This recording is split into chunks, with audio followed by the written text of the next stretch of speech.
Okay, let's try a couple of additional examples finding partial derivatives for a two-variable function. So our first example here, we want to find the partial derivative with respect to x and the partial derivative with respect to y when z is x e to the xy squared. So let's start with, let's do our solution here. The partial derivative with respect to x. Remember that this means that we're holding y constant. And because we do have two functions here that are functions of x, we're going to have to use the product rule.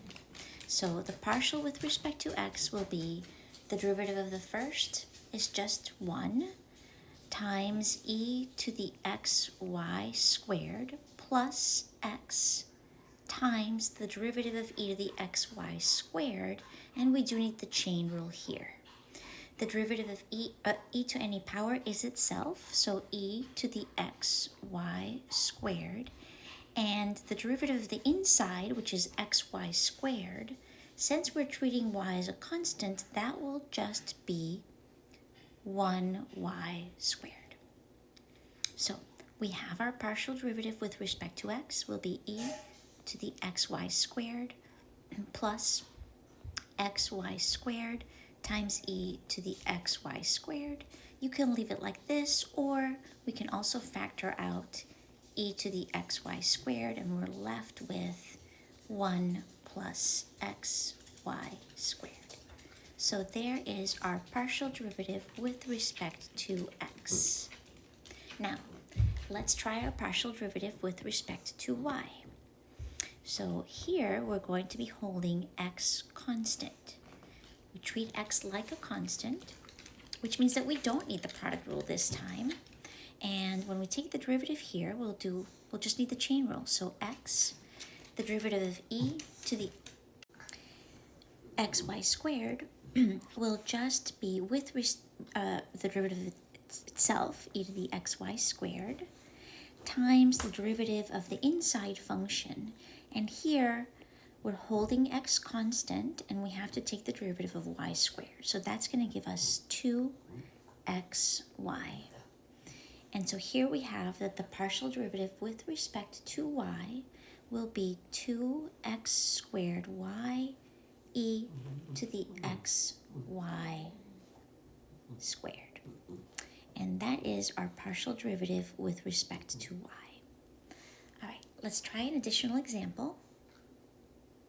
This time we want to find both again, the partial with respect to x and the partial derivative with respect to y for z equals y to the x power.